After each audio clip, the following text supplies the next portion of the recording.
देखिए अपन आवेग संवेग प्रमेय अपन ने पढ़ी थी और उसी का एक कॉन्सेप्ट अपन ने पढ़ लिया था कि अगर बल और समय का जो गुणनफल है, यानी कि आवेग अगर नियत है तो अगर समय अगर बढ़ाया जा रहा है तो बल क्या हो जाएगा, कम हो जाएगा, क्योंकि इन दोनों का गुणनफल क्या था अपने लिए, कांस्टेंट था। तो इसका एक एग्जाम्पल अपने लिखा था कि क्रिकेट का खिलाड़ी बॉल को पकड़ने के लिए अपने हाथों क्या करता है, पीछे की ओर लेके जाता है, ऐसे इस तरह पीछे ले जाता है। पीछे ले जाने का तात्पर्य है कि वो अपने गेंद को पकड़ने के समय को क्या हो रहा है, बढ़ाता है, जिससे उसके हाथ पर क्या होती है, कम चोट लगती है। फिर दूसरा मैंने एक एग्जाम्पल और बताया था, आपको ध्यान हो तो, कि जब अपन किसी ऊंचाई से एक तो सीमेंट वाले फर्श के ऊपर कूदते हैं और एक बालू रेत के ऊपर कूदते हैं तो सीमेंट वाले फर्श पर अधिक चोट लगती है, क्योंकि संवेग में परिवर्तन का सीमेंट वाले फर्श पर समय क्या होता है, कम लगता है समान संवेग परिवर्तन के लिए, जबकि बालू मिट्टी में समय क्या होता है, बढ़ जाता है। तो ये 2-3 एग्जाम्पल्स और अपन लिख रहे थे, तो इसमें नंबर फर्स्ट अपन लिख चुके थे, नंबर सेकंड एग्जाम्पल देखो। नंबर सेकंड में क्या कह सकता हूं कि जैसे अपन सीमेंट वाले फर्श की बात करें तो देखें, किसी ऊंचाई से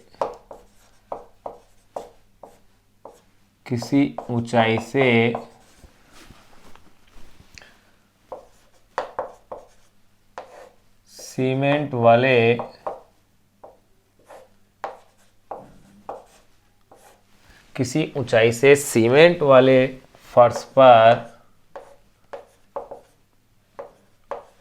फर्श पर कूदने वे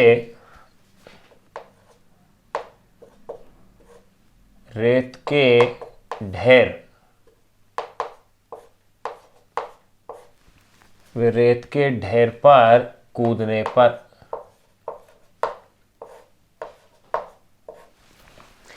किसी ऊंचाई से सीमेंट वाले फर्श पर कूदने व रेत के ढेर पर कूदने पर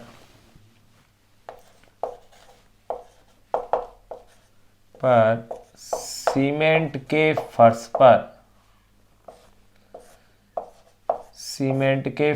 पर अधिक चोट आती है। सीमेंट के फर्श पर अधिक चोट आती है बजाय किसके, बालू रेत के, क्योंकि रेत वाले के अंदर आवेग के लिए जो समय है, यानी संवेग में परिवर्तन का जो समय है वो क्या होता है, बढ़ जाता है। फिर देखिए नंबर थर्ड एक एग्जाम्पल और अपन नोट कर सकते हैं। थर्ड एग्जाम्पल ये है कि ऊबड़ खाबड़ सड़क पर ऊबड़ खाबड़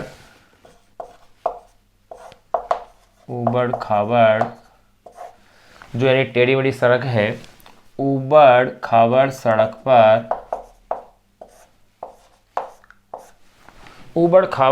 पर चलते समय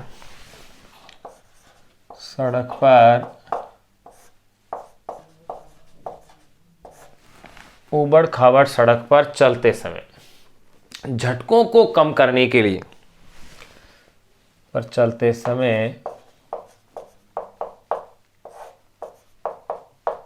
झटकों को कम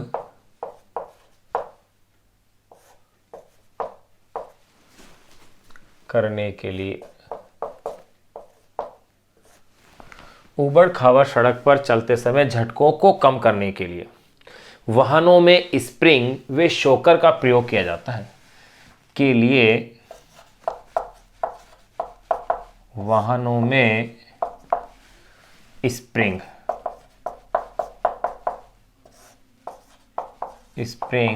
व शॉकर का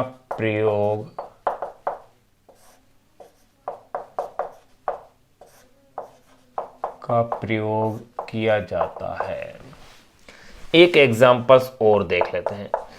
मैंने बताया था आपको, पिछले लेक्चर में बताया था कि क्रोकरी का सामान, जैसे कांच के सामान या चीनी मिट्टी के सामान है, उनको जब अपन एक से दूसरे स्थान पर ले जाते हैं तो उनको सुरक्षित ले जाने के लिए उन्हें क्या करते हैं, घास फूस या कागज़ की जो रद्दी होती है उसके साथ उनको रख दिया जाता है, ताकि उनको झटके कम लगे और उनके टूट फूट की संभावना क्या रहे, कम रहे। तो अपन तीसरा लिख सकते हैं, कांच एवं चीनी मिट्टी के बर्तन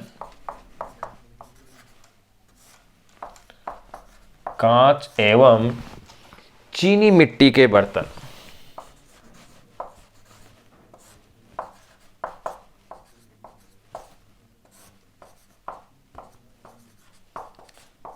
कांच एवं चीनी मिट्टी के बर्तन घास फूस या कागज में लपेटे जाते हैं।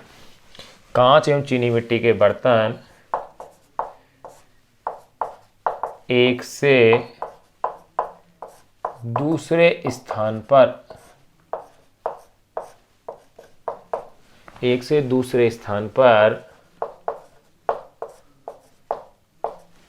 पर ले जाने के लिए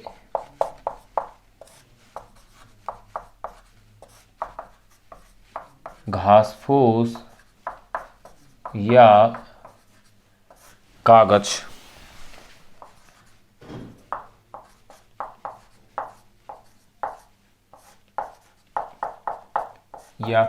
में लपेटे जाते हैं। तो यहां अपन ने आवेग वाला पॉइंट पूरा करके यूं कह सकते हैं न्यूटन के गति के द्वितीय नियम को अपन ने यहां कंप्लीट कर लिया है। वैसे ही द्वितीय नियम पर आधारित एक संवेग संरक्षण भी इसमें पढ़ना है। संवेग से तात्पर्य होगा अपना रेखीय संवेग, लेकिन वो अपन न्यूटन के गति के तृतीय नियम के बाद पढ़ेंगे। तो नेक्स्ट जो टॉपिक अपन अब जो पढ़ने जा रहे हैं वो है न्यूटन का गति का तृतीय नियम, या इस तृतीय नियम को ही अपन कहते हैं क्रिया प्रतिक्रिया का नियम। ये आप एक बार नोट करें। फिर अपन थर्ड नियम और पढ़ते हैं। 2 नियम अपन ने जान लिए हैं।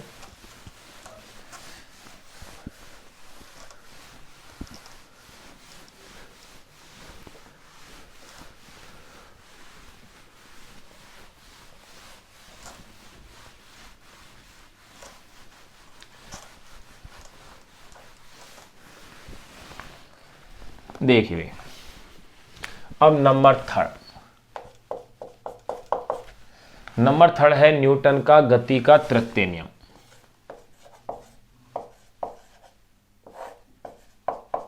न्यूटन का गति का तृतीय नियम।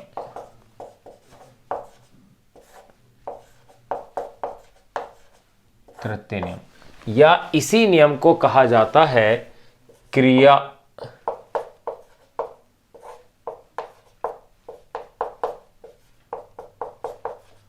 प्रतिक्रिया नियम।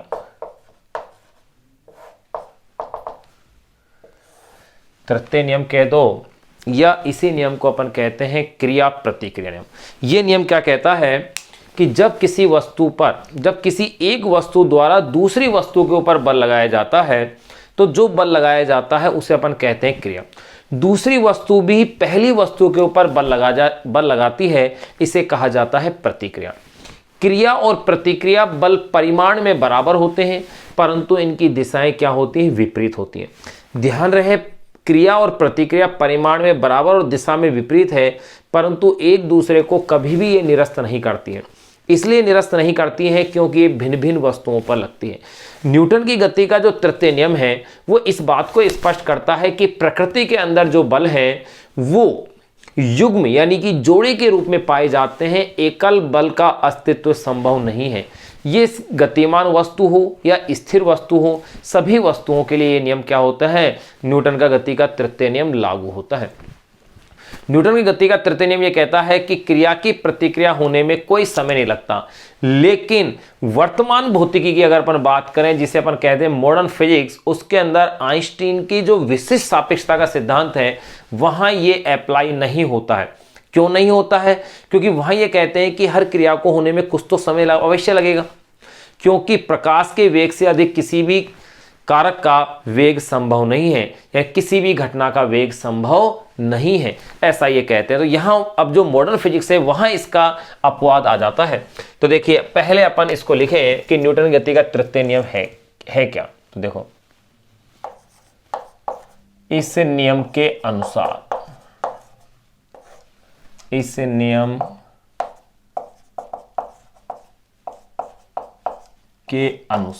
क्या कहा जाता है? देखो, अपन ये कह सकते हैं इस नियम के अनुसार प्रत्येक क्रिया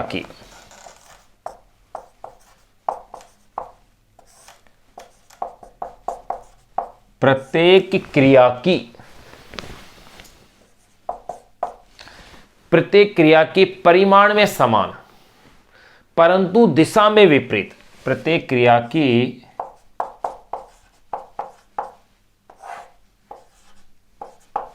प्रत्येक क्रिया की परिमाण में समान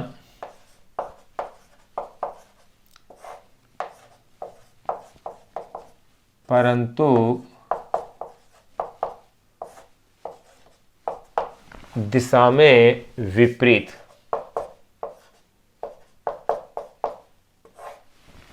प्रत्येक क्रिया की परिमाण में समान परंतु दिशा में विपरीत प्रतिक्रिया उत्पन्न होती है।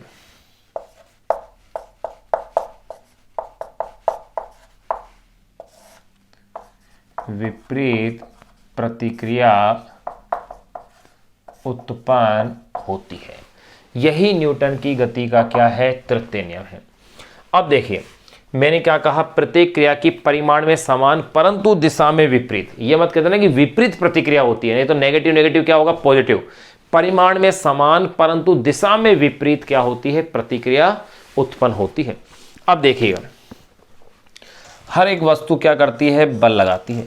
तो जो वस्तु बल लगाती है यानी कि क्रिया वस्तु द्वारा लगाया गया बल है, जबकि क्रिया वस्तु द्वारा लगाया गया बल है तथा वापस उसी वस्तु द्वारा अनुभव किया गया जो बल होगा वो कहलाता है प्रतिक्रिया। तो मैं क्या कह दूं? क्रिया है क्या? देखो, क्रिया वस्तु द्वारा लगाया गया बल, क्रिया वस्तु द्वारा लगाया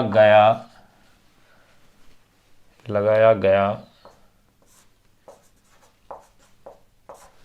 बल, क्रिया वस्तु द्वारा क्या है? लगाया गया क्या है? बल है। इसको वापस से लिखते हैं इस तरीके से,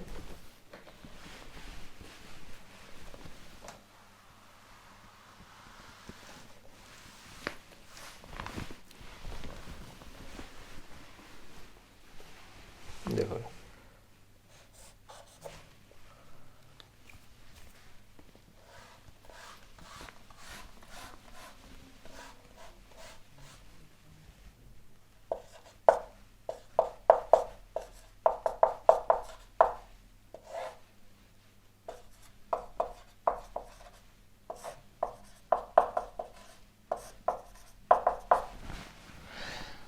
देखिए, वस्तु द्वारा लगाया गया बल क्या है?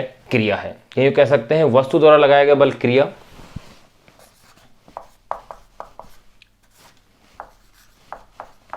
वस्तु द्वारा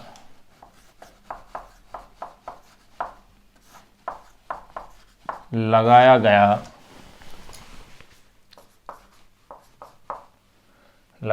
बल क्रिया, एवं वस्तु द्वारा लगाया गया बल तो क्या कहलाएगा? क्रिया, एवं वापिस उसी वस्तु द्वारा अनुभव किया गया बल, एवं वापिस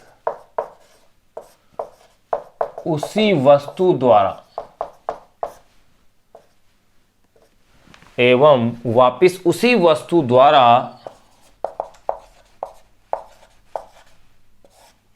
अनुभव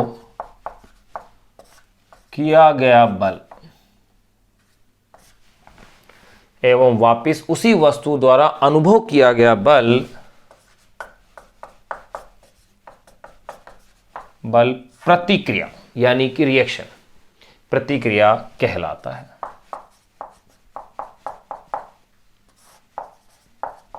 वापिस उसी वस्तु द्वारा अनुभव किया गया बल क्या कहलाता है? प्रतिक्रिया। बल यानी कि यो कह सकते हैं क्रिया और प्रतिक्रिया परिमाण में तो बराबर है, दिशा में क्या होते हैं? विपरीत। वैसे ये कहना सदैव कठिन होता है कि क्रिया कौन सी है और प्रतिक्रिया कौन सी है।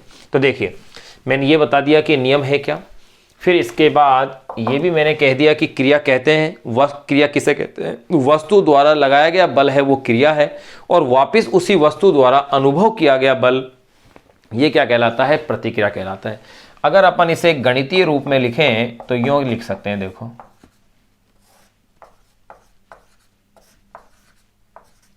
गणितीय रूप में गणितीय रूप में इस तरह से लिखा जा सकता है F21 vector is equal to F12 vector और आगे नेगेटिव का साइन। ये क्रिया प्रतिक्रिया नियम को लिखने का तरीका गणितीय रूप। यहां F21 का मतलब है दूसरी वस्तु पर पहली वस्तु द्वारा लगने वाला बल, यानी दूसरी वस्तु पर पहली वस्तु द्वारा लगने वाला बल, अर्थात ये F21 क्या है, क्रिया हो गया। और ये क्या बन गया भाई, प्रतिक्रिया, क्योंकि दूसरी वस्तु द्वारा पहली वस्तु पर लगने वाला ये क्या है, बल है। और यहां जो ऋणात्मक चिन्ह है, नेगेटिव का जो साइन है, ये इस बात को दर्शा रहा है कि दोनों बल परिमाण में तो समान है परंतु दिशाओं में परस्पर क्या है, विपरीत है।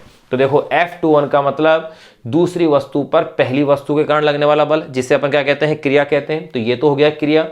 और ये क्या है, पहली वस्तु पर दूसरी वस्तु के कारण लगने वाला बल, यानी कि ये क्या हो गया है, प्रतिक्रिया हो गया है। तो गणितीय रूप में अपन ने इसको इस प्रकार से इस बल को लिखा है। तो अब देखो इसी में अपन क्या से कह सकते हैं, ऐसा कह सकते हैं, देखो यहां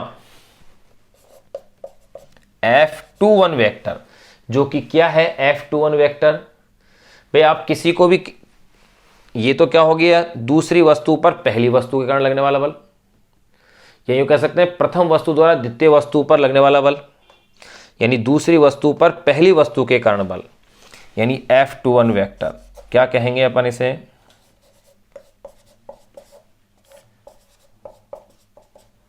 दूसरी वस्तु पर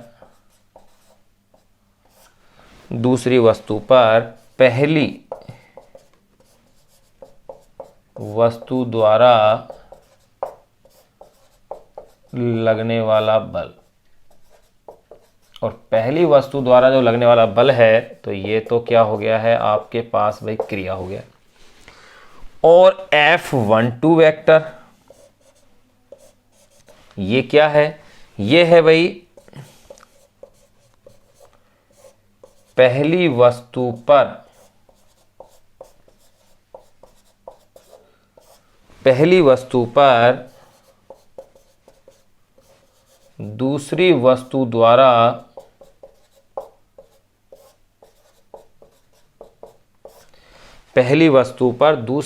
द्वारा लगने वाला बल, यानी कि ये क्या हो गया है, प्रतिक्रिया बल। तो ये तो हो गया है एक तो क्रिया और दूसरा क्या हो गया है, प्रतिक्रिया। ये अपन ने यहां लिख दिया है। यहां लिख सकते हैं कि यहां जो ऋणात्मक चिन्ह है वो विपरीत दिशा को क्या करता है, प्रदर्शित करता है। यहां नेगेटिव साइन, यूं कह सकते हैं ऋणात्मक चिन्ह,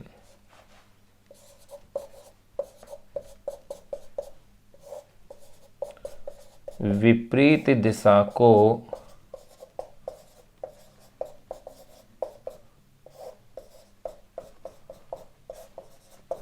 प्रदर्शित करता है। तो यहां अपन ने ये लिख लिया है कि न्यूटन की गति का तृतीय नियम है क्या। तो देखिए मैंने क्या क्या इसमें बताया। तृतीय नियम को अपन क्रिया प्रतिक्रिया का क्या कहते हैं, नियम भी कहते हैं। इस नियम के अनुसार प्रत्येक क्रिया की परिमाण में समान परंतु दिशा में विपरीत क्या होती है, प्रतिक्रिया उत्पन्न होती है। वस्तु द्वारा लगाया गया बल क्रिया एवं वापिस उसी वस्तु द्वारा अनुभव किया गया बल क्या कहलाता है, प्रतिक्रिया। गणितीय रूप में इस बल को इस तरह से लिखते हैं। तो यहां पर F21 यानी दूसरी वस्तु पर पहली वस्तु के कारण लगने वाला बल, तो ये तो हो गई क्रिया। और यहां F12 वेक्टर यानी कि पहली वस्तु पर दूसरी वस्तु के कारण लगने वाला बल, ये हो गई है प्रतिक्रिया।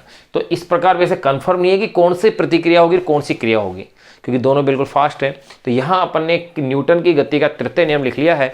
अब इसके कुछ पॉइंट और हैं जिनको अपन और नोट करेंगे। क्या क्या पॉइंट हैं वो और देखिएगा। कुछ पॉइंटों को अपन और नोट करते हैं, तो सिंपल चीजें अपन ने और जान ली है।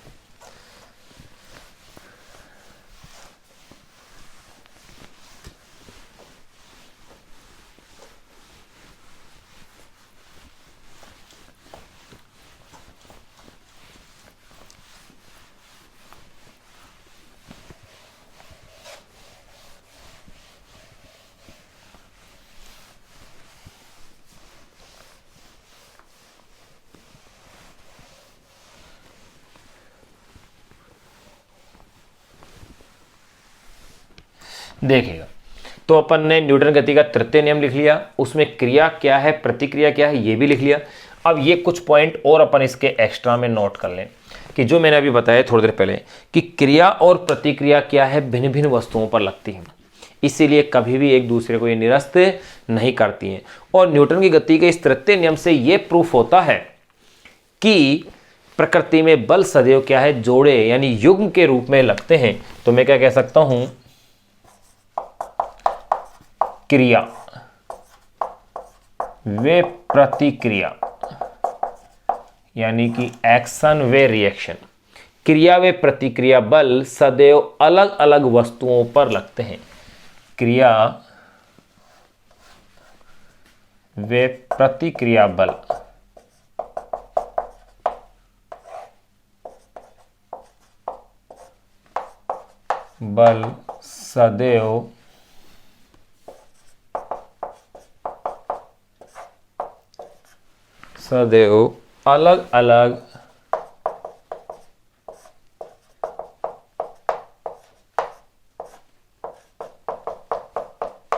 अलग अलग वस्तुओं पर लगते हैं। क्रिया व प्रतिक्रिया बल सदैव अलग अलग वस्तुओं पर लगते हैं, एक ही वस्तु पर नहीं। एक ही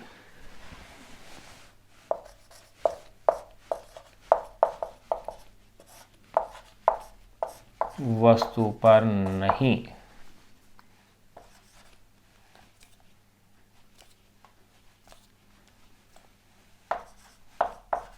इसलिए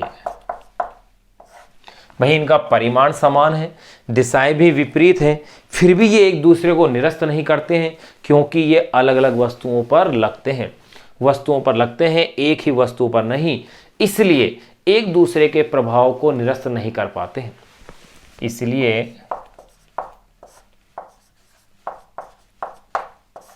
एक दूसरे के प्रभाव को निरस्त नहीं कर पाते हैं।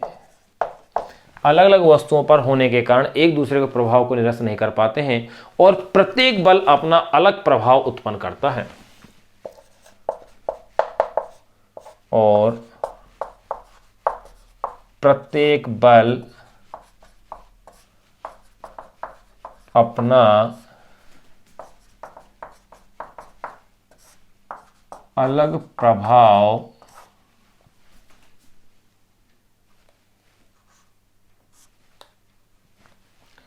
अलग प्रभाव उत्पन्न करता है। और प्रत्येक बल अपना अलग प्रभाव क्या करता है, उत्पन्न करता है। ये अपन ने पॉइंट नोट कर लिया है। अब देखो इसी नियम में अपन ये भी लिख सकते हैं कि इस नियम से यह ज्ञात होता है कि प्रकृति में बल अकेले नहीं है, किसके रूप में है, जोड़े के रूप में है। तो अपन ये लिख सकते हैं कि इस नियम से, यूं कह सकते हैं कि इस नियम से यह ज्ञात होता है कि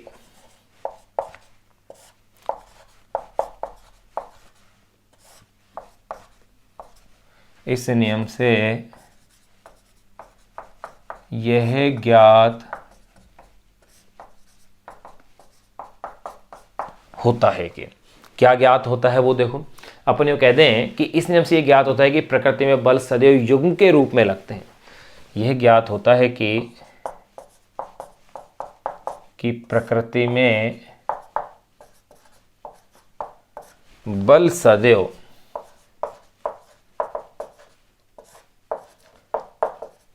जोड़े या युग्म कह सकते हैं,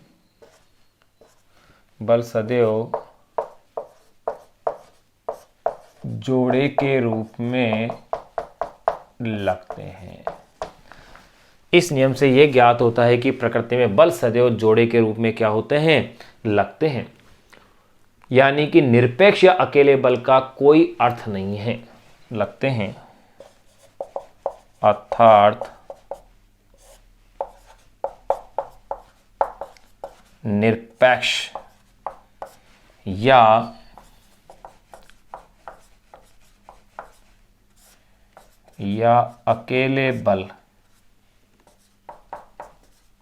अकेले बल का कोई अर्थ नहीं है।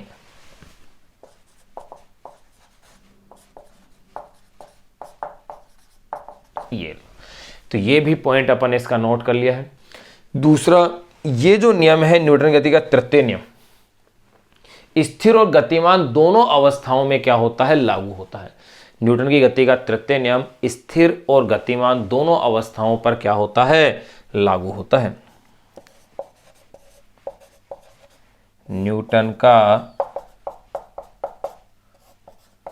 गति का तृतीय नियम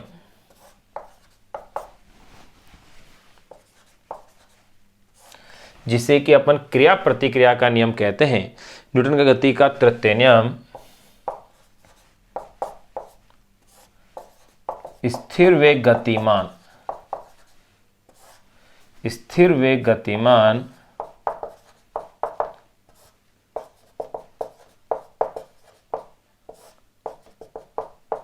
दोनों अवस्थाओं पर लागू होता है।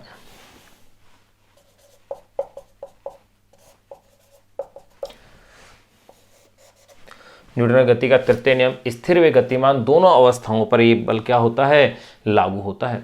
अपन यो भी कह सकते हैं कि ये दोनों अवस्थाओं पर लागू होता है, ये तो अपन ने कह दिया है। एक यो भी कह सकते हैं कि क्रिया और प्रतिक्रिया बल दो वस्तुओं के केंद्रों को जोड़ने वाली रेखा के अनुदिश जो है कार्य करता है। क्रिया व प्रतिक्रिया बल,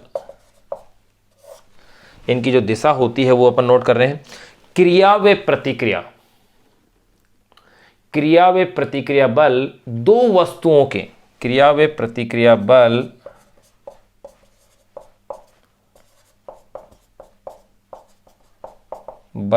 दो वस्तुओं के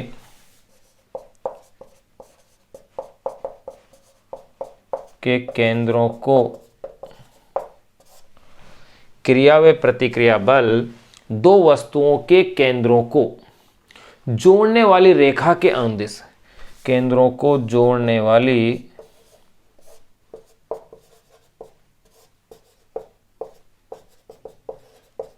रेखा के अनुदेश। क्रिया व प्रतिक्रिया बल दो वस्तुओं के केंद्रों को जोड़ने वाली रेखा के अनुदेश कार्यरत होते हैं।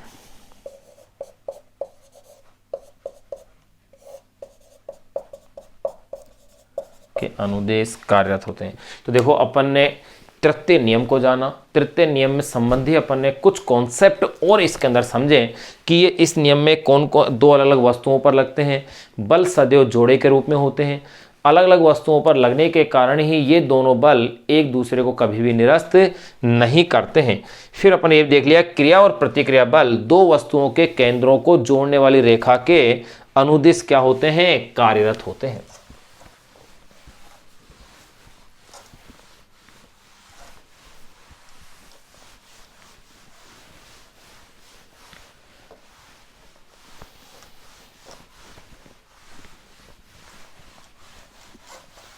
कुछ पॉइंट्स और अपन इसके नोट कर लेते हैं, फिर इस तृतीय नियम के कुछ एग्जाम्पल्स अपन लिख लेंगे।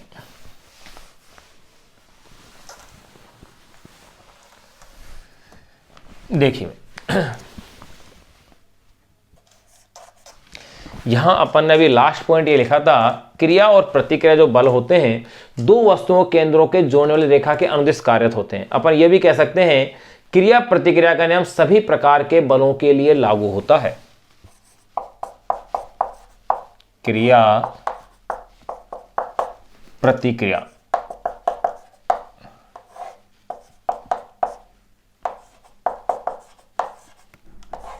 क्रिया प्रतिक्रिया का नियम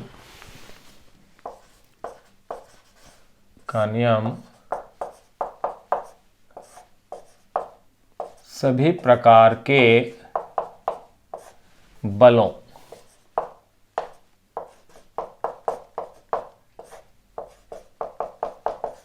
के लिए लागू होता है।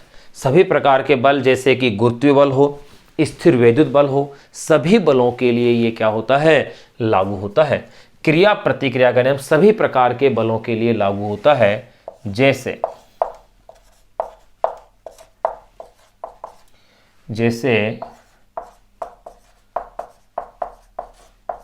गुरुत्वाकर्षण बल, स्थिर वैद्युत बल,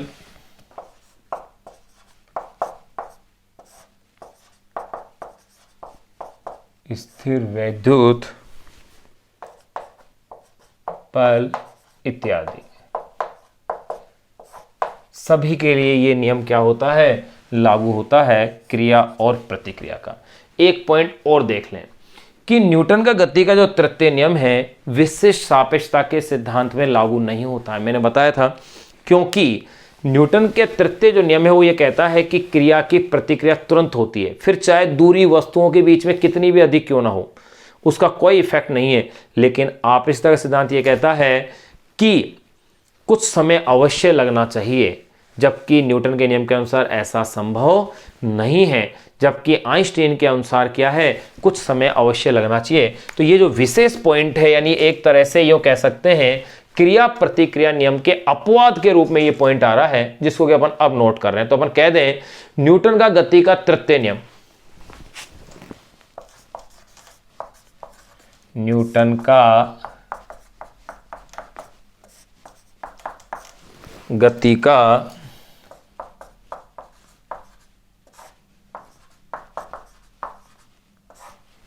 तृतीय नियम, न्यूटन का गति का तृतीय नियम आपेक्षिकता के विशिष्ट सिद्धांत का तृतीय नियम, आपेक्षिकता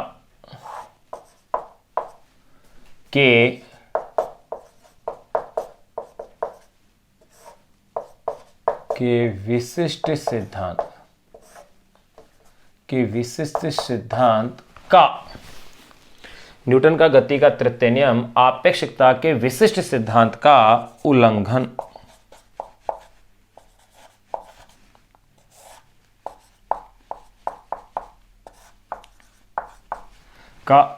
करता है। न्यूटन का गति का तृतीय नियम आपेक्षिकता के विशिष्ट सिद्धांत का क्या करता है, उल्लंघन करता है।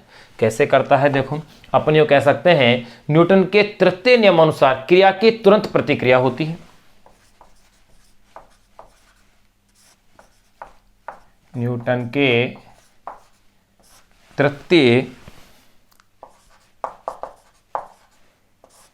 तृतीय नियम के अनुसार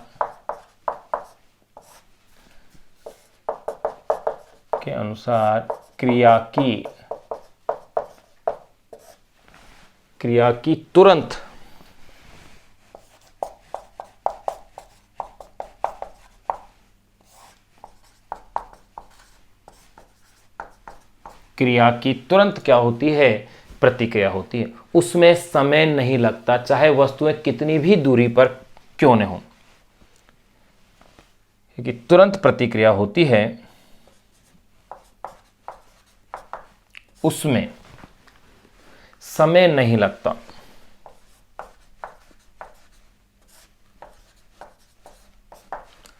उसमें सही समय नहीं लगता,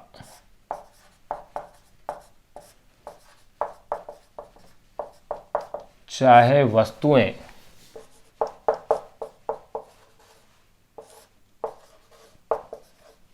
कितनी भी दूरी पर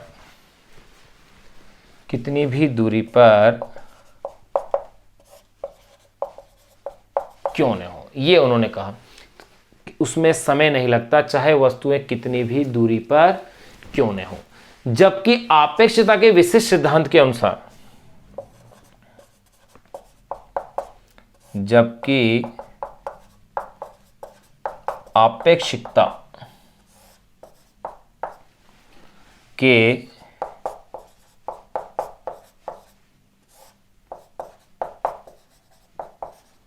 विशिष्ट सिद्धांत के अनुसार, यह सिद्धांत यह कहता है कि समय लगना चाहिए, क्योंकि किसी भी संकेत या सिग्नल का वेग प्रकाश के वेग से अधिक नहीं हो सकता, यह कहता है। जबकि आपेक्षिकता के विशिष्ट सिद्धांत के अनुसार किसी भी संकेत सिद्धांत के अनुसार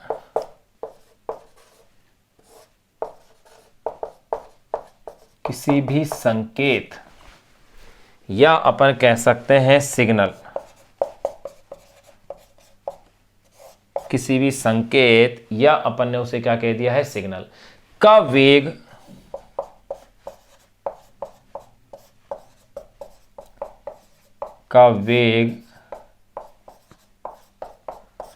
प्रकाश के वेग से अधिक नहीं हो सकता, का वेग प्रकाश के वेग से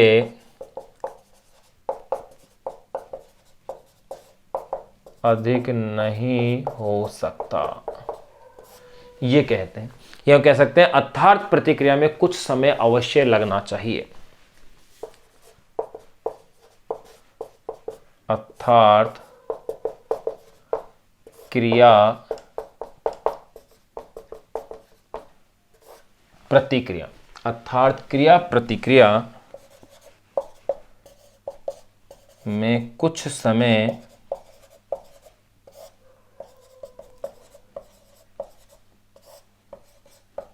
अवश्य लगना चाहिए। तो एक तरह से अपन ने क्या देख लिया कि न्यूटन का जो क्रिया प्रतिक्रिया का नियम है, यानी जो तृतीय नियम है, वो आपेक्षता के सिद्धांत में उसका क्या हो रहा है, उल्लंघन हो रहा है। ये कह सकते हैं ये उसका उल्लंघन कर रहा है, यानी कि ये एक दूसरे क्या कर रहे हैं, उल्लंघन कर रहे हैं। यहां अपन ने तृतीय नियम को अपन ने कंप्लीट कर लिया, यानी न्यूटन के गति के तीनों नियम अपने पास यहाँ क्या हो गए, कंप्लीट हो गए। अब अपन देखो यहाँ अपन इसके कुछ उदाहरण देखें, क्रिया प्रतिक्रिया का जो नियम है इसके कुछ उदाहरण देखें। जैसे किसी व्यक्ति का पृथ्वी पर चलना, ये भी क्रिया प्रतिक्रिया का बहुत अच्छा उदाहरण है, क्योंकि क्रिया के फलस्वरूप क्या करता है, पैर को उठाया, प्रतिक्रिया के फलस्वरूप पैर क्या आता है, आगे की ओर आना। यही तो है पृथ्वी की, उसके ऊपर क्या लगती है, प्रतिक्रिया।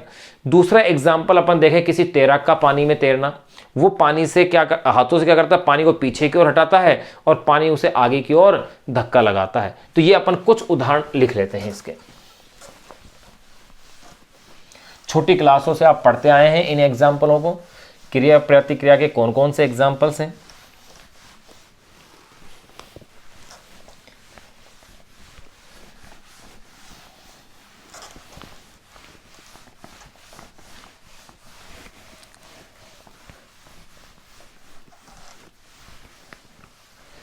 देखिए भाई, तीनों नियम अपन ने कंप्लीट कर लिए हैं, उनके एग्जाम्पल सहित। अब अपन लिख लेते हैं उदाहरण, क्रिया प्रतिक्रिया पर आधारित उदाहरणों। नंबर 1, पहला एग्जाम्पल जो मैं इसका लिख दूं, सिंपल सा है, किसी तैराक का पानी में तैरना।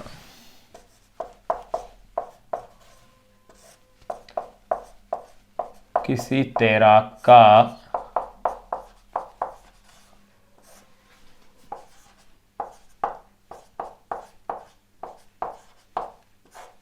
पानी में तैरना। नंबर 2 एग्जाम्पल और दे दूं मैं इसका, किसी व्यक्ति का पृथ्वी पर चलना या धरातल पर चलना।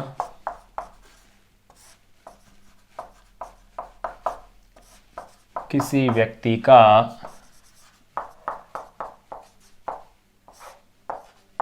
धरातल पर चलना। और भी बहुत सारे हैं, जैसे नदी में नाव को खेना,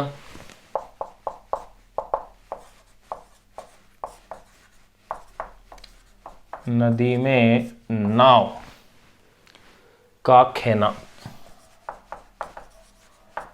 खेना मतलब नाव को एक तरह से चलाना, कि नाव में क्या करते हैं, चप्पू से पानी को पीछे की ओर हटाते हैं और पानी नाव को क्या करता है, आगे की ओर बढ़ाता है। रॉकेट नोदन, यानी रॉकेट की गति, ये भी क्रिया प्रतिक्रिया का उदाहरण है। यानी क्रिया प्रतिक्रिया के दैनिक जीवन में बहुत सारे उदाहरण हैं। जब अपन किसी नाव से उतरते हैं तो ये सारे क्रिया और प्रतिक्रिया, यानी कि अपन ने न्यूटन की गति के प्रथम नियम, जिसे जड़त्व का नियम कहते हैं, द्वितीय नियम जो कि उसका वास्तविक नियम है, और तृतीय नियम जो कि क्रिया प्रतिक्रिया का नियम कहलाता है, तीनों ही नियम अपन ने पढ़ लिए हैं। अब इसके बाद अपनी बुक में जो टॉपिक दिया हुआ है वो है संवेग संरक्षण, यानी कि मोमेंटम कंजर्वेशन। संवेग से तात्पर्य है हमेशा रेखीय संवेग। तो अब अपन इसमें पढ़ने जा रहे हैं संवेग संरक्षण, नेक्स्ट टॉपिक। फिर संवेग संरक्षण वाला टॉपिक कंप्लीट करने के बाद फिर अपन बुक के जो एग्जाम्पल्स हैं, जो टॉपिक अपन ने पढ़ लिए हैं, उस पर आधारित जो एग्जाम्पल्स दिए हुए हैं अपनी बुक के अंदर, उन एग्जाम्पल्स को अपन क्या करेंगे, सोल्व करेंगे आंकिक प्रश्न के रूप में जो दिए हुए हैं। तो देखिए भाई, अब अपन जो टॉपिक पढ़ने जा रहे हैं वो टॉपिक है संवेग संरक्षण। अपनी बुक में इसी नाम से हेडिंग है, संवेग संरक्षण। देखिए, संवेग संरक्षण, संरक्षण शब्द का मतलब है उस राशि का नियत रहना, यानी कि संवेग का नियत रहना। तो बाह्य बल की अनुपस्थिति में संवेग क्या रहता है? नियत रहता है। अब इसको अपन दो भागों में बांट के करेंगे। पहला, एक विलगित कण के लिए। देखिए, नंबर फर्स्ट अपन लिख रहे हैं एक विलगित कण के लिए, एक विलगित कण के लिए। देखिए, एक विलगित कण की अगर अपन बात करें तो अपन ये कह सकते हैं किसी विलगित कण पर लगने वाला जो बल है न्यूटन के गति के द्वितीय नियम से क्या होगा? देखो,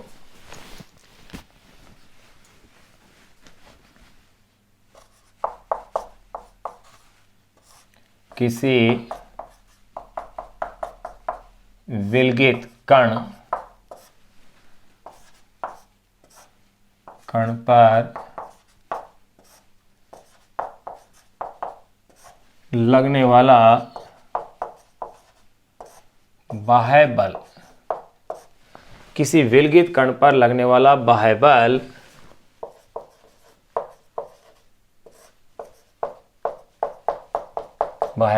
न्यूटन के गति के द्वितीय नियम से, ये होता है F vector is equal to dp vector upon में dt, जो अपन पढ़ चुके हैं। यहां अगर ऐसा है तो अब देखिए, द्वितीय नियम से ये समीकरण होती है। इस समीकरण में गौर कीजिएगा, यदि F vector is equal to 0 हो तो, अगर F vector is equal to 0 है तो देखिए 0 is equal to dp vector upon में dt, या dp vector is equal to क्या हो गया? 0। अगर dp vector is equal to 0 है, इसका मतलब p vector is equal to क्या हो गया है? कांस्टेंट। तो आप यूं कह सकते हैं कि यदि कण पर आरोपित बल शून्य हो तो उसका संवेग क्या रहता है? नियत रहता है। अतः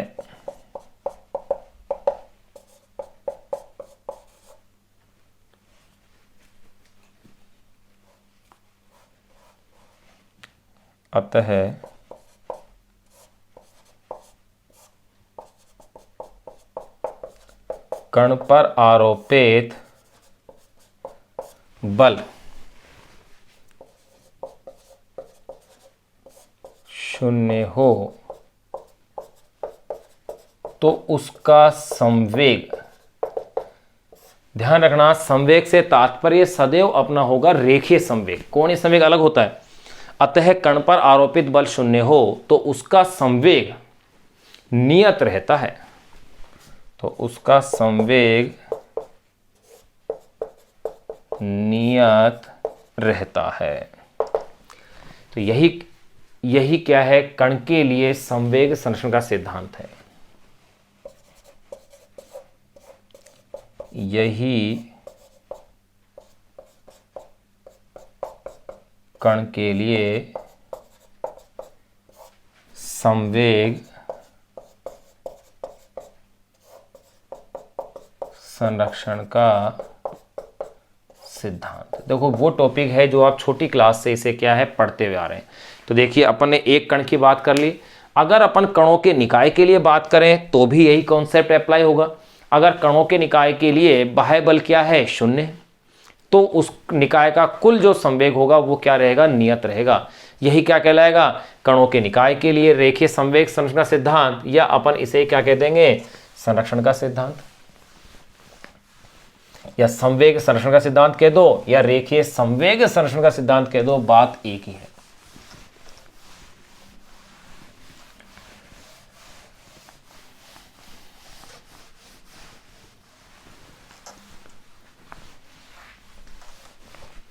देखिएगा भाई,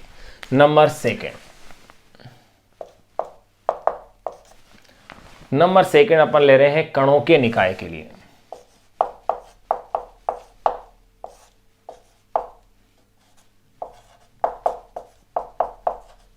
कणों के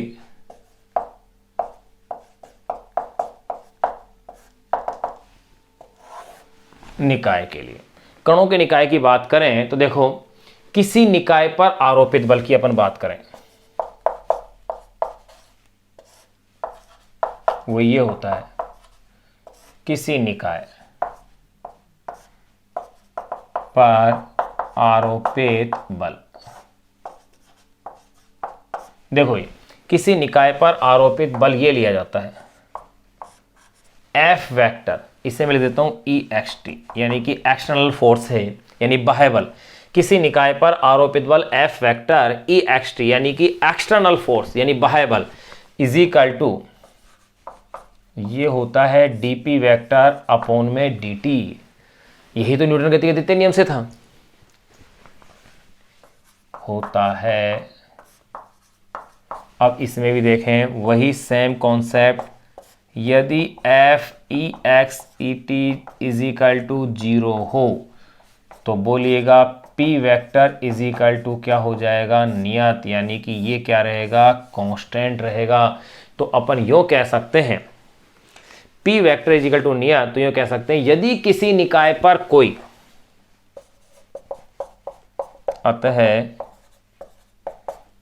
यदि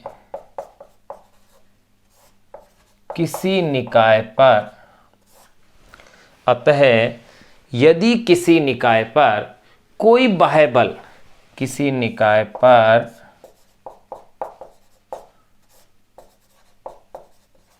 कोई बाह्य बल यानी कि एक्सटर्नल फोर्स आरोपित न हो, यानी शून्य हो, बाह्य बल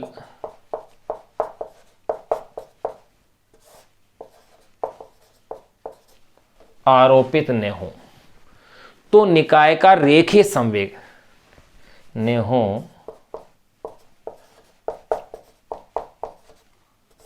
तो निकाय का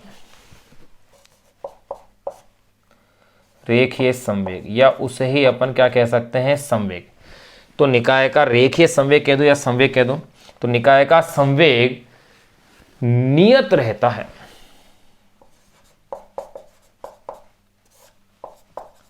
संवेग नियत रहता है। यही, या यूं कह सकते हैं यही निकाय के लिए संवेग संरक्षण का सिद्धांत है।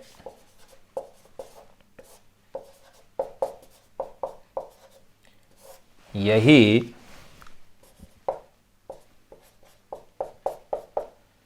निकाय के लिए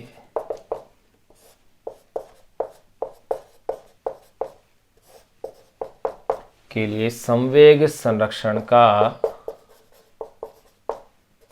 सिद्धांत है। ये लो, संवेग संरक्षण का सिद्धांत भी अपन ने जान लिया है। अब अपन बात करेंगे इसके एग्जाम्पल की। संवेग संरक्षण के एग्जाम्पल जैसे बंदूक से गोली का छूटना, तोप से गोले का छूटना, किसी बम का, किसी स्थिर बम का दो भागों में विभक्त हो जाना, रॉकेट नोदन यानी रॉकेट की गति है, इसी तरह से दो वस्तुओं के मध्य होने वाली टक्कर, इन सब के अंदर संवेग संरक्षण के नियम की क्या होती है, पालना होती है। अब देखिएगा, सबसे पहले अपन बंदूक से गोली का छूटना इस एग्जाम्पल को समझेंगे। क्यों? क्योंकि इस पर आधारित अपने पास आंकिक प्रश्न दे रखे हैं, अनसोल्ड क्वेश्चन में है, तो इसलिए पहले अपन इसको समझेंगे, जब तक आप इसे नोट कीजिए। अब देखिएगा, अपन ने क्या देखा कि संवेग संरक्षण का सिद्धांत चाहे वो निकाय हो या विलगित कण हो, सबके लिए एक समान रूप से लागू हो रहा है। और ये कहता है कि अगर बाह्य बल अनुपस्थित है तो उस निकाय का या कण का रेखीय संवेग क्या रहता है, नियत रहता है। यानी कि किसी भी क्रिया के होने से पूर्व का कुल रेखीय संवेग और उस क्रिया के बाद के कुल रेखीय संवेग के क्या होता है, बराबर होता है। किसी भी क्रिया से पूर्व का कुल रेखीय संवेग क्रिया के बाद के कुल रेखीय संवेग के क्या होता है, बराबर होता है। तो देखिएगा, उदाहरणों में अपन बात करते हैं रेखीय संवेग संरक्षण के उदाहरण। इसमें सबसे नंबर फर्स्ट, पहले अपन बात कर रहे हैं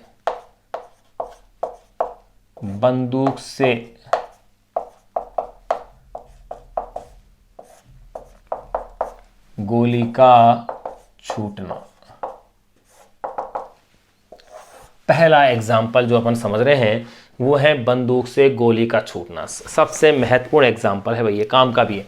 देखो कैसे, मैंने मान लिया कि कोई बंदूक है, उस बंदूक से जब गोली दागी जाती है तो देखो बंदूक से गोली छूटने से पूर्व गोली और बंदूक इन दोनों का मिलकर के जो निकाय बन गया है, उस निकाय का कुल संवेग क्या है? 0।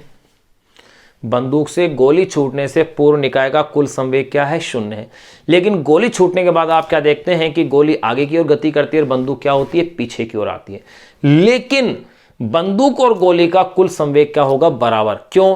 क्योंकि गोली का द्रव्यमान कम है तो उसका वेग ज्यादा हो गया, यानी कि संवेग तो उतना ही रहा। और बंदूक है, उसका द्रव्यमान क्या है? ज्यादा है, तो उसका वेग क्या रहता है? कम, लेकिन संवेग उतना ही जितना किसके बराबर था? गोली के। दिशाएं इनकी परस्पर क्या है? विपरीत है। देखो मैं इसमें मान लेता हूं, मैंने क्या लिखा है? बंदूक से गोली का छूटना। इसमें मैं मान लेता हूं, देखो बंदूक का द्रव्यमान, मैंने ये मान लिया कि बंदूक का द्रव्यमान क्या है? कैपिटल M है। फिर मैं लिख रहा हूं इसके अंदर गोली का द्रव्यमान, गोली का द्रव्यमान वो मैंने ले लिया स्मॉल m। फिर देखो भाई गोली का वेग, ये मैंने ले लिया है स्मॉल v। फिर मैं ले रहा हूं बंदूक का वेग, वो है कैपिटल V। तो देखिए बंदूक के लिए सभी राशियों को मैंने क्या लिया है? कैपिटल लिया है। संवेग संरक्षण का सिद्धांत, यानी यूं कह सकते हैं रेखीय संवेग संरक्षण का सिद्धांत ये कहेगा कि बंदूक से गोली छूटने से पूर्व का कुल संवेग बराबर होगा गोली छूटने के बाद का कुल संवेग। तो देखिएगा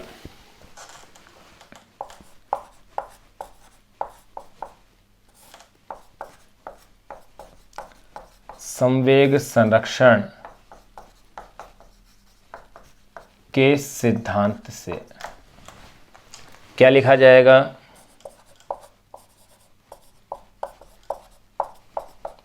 बंदूक से गोली छूटने से पूर्व का,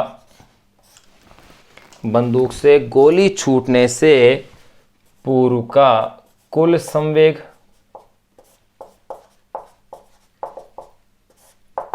बराबर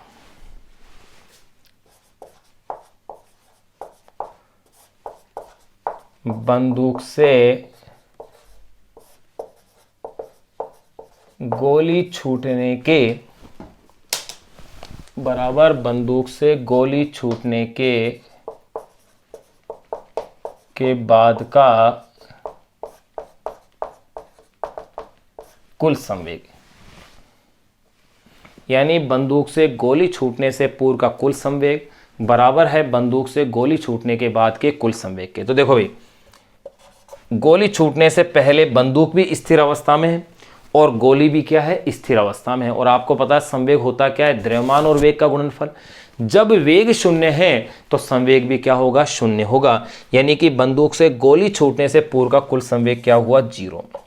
ये बराबर होगा बंदूक से गोली छूटने के बाद का कुल संवेग।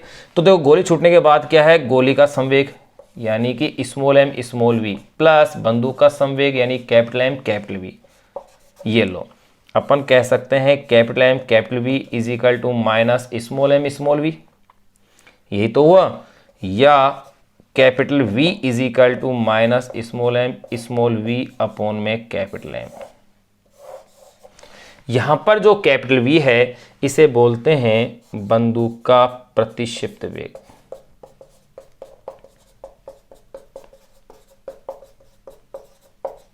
रिकॉइल वेलोसिटी, यानी कि इस वेग से बंदूक क्या होती है? पीछे की ओर आती है। तो ये अपन ने एक एग्जांपल ये देख लिया कि बंदूक से गोली का छूटना। ये फॉर्मूला आपके बहुत काम का है, न्यूमेरिकल्स काफी हैं। तो देखो भाई यहां अपन ने बंदूक से गोली का छूटना समझा है, यहां अपन ने कॉन्सेप्ट में इस चीज को देखा है। अगर परिमाण देखें तो यह नेगेटिव साइन किस चीज़ को शो करता है, यह ऋणात्मक चिन्ह ये बता रहा है कि बंदूक का जो वेग है वो गोली के वेग के क्या है, विपरीत दिशा में, यानी कि ऑपोजिट डायरेक्शन में। एक एग्जाम्पल और देख लेते हैं जो अपने इसमें काम आएगा, और भी बहुत सारे एग्जाम्पल, लेकिन अपन उन्हीं एग्जाम्पल की चर्चा करेंगे जिनके क्वेश्चंस अपनी बुक के अंदर दिए हुए हैं या जो इनके एग्जाम्पल्स अपने दिए हुए हैं। बाकी जैसे बम का फटना है, इसके अलावा रेडियोएक्टिव पदार्थों से, यानी कि रेडियोएक्टिव जो पदार्थ होते हैं उनसे अल्फा कणों का क्षय होना, यानी अल्फा उत्सर्जन होना, वो भी संवेग संरक्षण के सिद्धांत पर आधारित है। फोटोन का प्रतिक्षिप्त संवेग अपन लेते हैं, रिकॉइल जो है मोमेंटम देखते हैं। तो ये सारे एग्जाम्पल हैं, लेकिन अपन यहाँ पर केवल उन्हीं एग्जाम्पल की चर्चा करेंगे। तो नंबर फर्स्ट मैंने देख लिया है बंदूक से गोली का छूटना। नंबर सेकंड में ले लेता हूँ टक्कर, क्योंकि इसका भी क्वेश्चन दिया हुआ है, और वैसे भी टक्कर अपन को नेक्स्ट जो अगला जो चैप्टर है, चैप्टर नंबर 6, उसमें पूरा एक टॉपिक पढ़ना है, टक्कर यानी कोलिजन। तो देखिए नंबर सेकंड,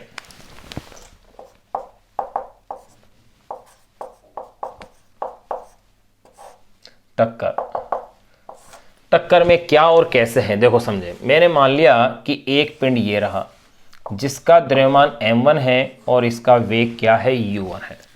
m1 द्रव्यमान का पिंड u1 वेग से क्या कर रहा है, गति कर रहा है।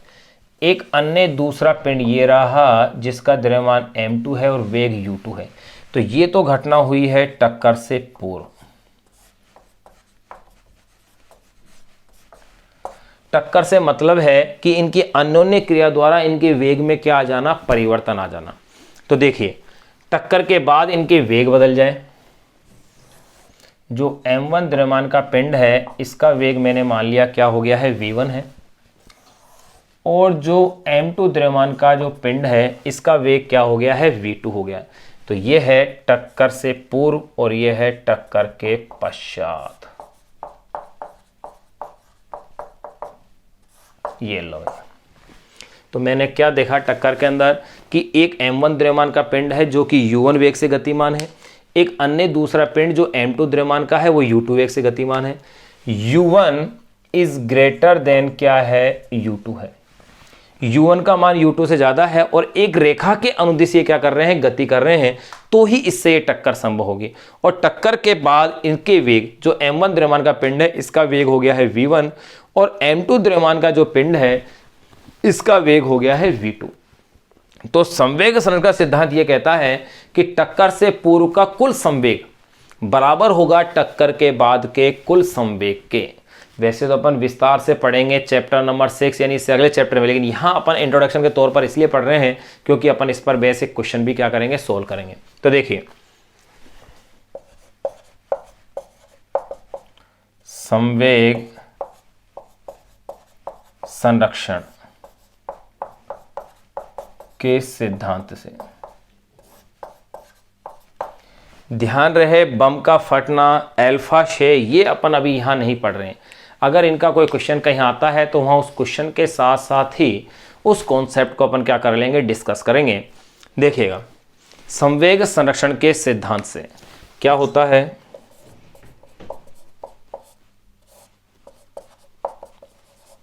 टक्कर से पूर्व का कुल संवेग बराबर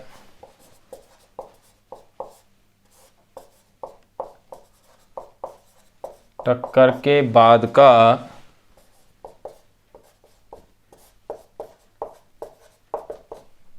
कुल संवेग। क्या कहा मैंने, टक्कर से पूर्व का कुल संवेग बराबर टक्कर के बाद का कुल संवेग। संवेग होता क्या है, द्रव्यमान और वेग का गुणनफल होता है। तो देखो इस पिंड का संवेग क्या है, p1, और इस पिंड का क्या ले लिया मैंने, p2 है। तो ये टक्कर से पूर्व का कुल संवेग हो गया। ये होगा टक्कर के बाद का कुल संवेग यानी कि p1 डैश, और ये हो गया है p2 डैश। फिर आगे देखो, फिर आगे अपन आगे बढ़ सकते हैं। इस पिंड का जो संवेग मैंने p1 लिया है वो क्या होगा, इसका द्रव्यमान m1, वेग क्या है u1, इसका क्या हो जाएगा m2 u2, यानी m1 u1 plus m2 u2 is equal to क्या इक्वेशन हो जाएगी, m1 v1 plus m2 v2। ये लो, संवेग संरक्षण के सिद्धांत से अपने पास ये इक्वेशन इस तरह से आ जाएगी। तो देखें अपन ने इस लेक्चर के अंदर न्यूटन की गति के तृतीय नियम को पढ़ लिया और संवेग संरक्षण का सिद्धांत भी अपन ने इसके अंदर पढ़ लिया है। अब अपन इस पर आधारित ये जो टॉपिक अपन ने पढ़े हैं, न्यूटन की गति के नियम प्रथम, द्वितीय और तृतीय जो नियम पढ़ लिए हैं, प्लस संवेग संरक्षण पढ़ लिया, अपन ने आवेग इसके अंदर पढ़ लिया। इन पर आधारित जो क्वेश्चन एग्जाम्पल के तौर पर अपनी बुक में है, सोल्ड जो एग्जाम्पल है, उनको अपन अब नेक्स्ट लेक्चर के अंदर अपन उनको क्या है सोल्व करेंगे। फिर उसके बाद फिर अगले टॉपिक की अपन क्या करेंगे, उसमें बातें करेंगे कि वे नेक्स्ट जो टॉपिक है कि संयुग्मी बल है, बलों के संतुलन की स्थिति है, फिर उस पर आधारित जो क्वेश्चंस हैं वो दिए हुए हैं। फिर घर्षण है या कुछ बल और दे रखे हैं, उन बलों के प्रकार हैं, उनको अपन पढ़ेंगे। लेकिन क्वेश्चंस या एग्जाम्पल को सोल्व करने से पहले आप थ्योरी को वेल अपडेट अपनी तैयार करें। यहाँ तक का टॉपिक इस चैप्टर का आपका क्लियर होना चाहिए ताकि न्यूमेरिकल्स करना अपने लिए क्या रहे, आसान रहे।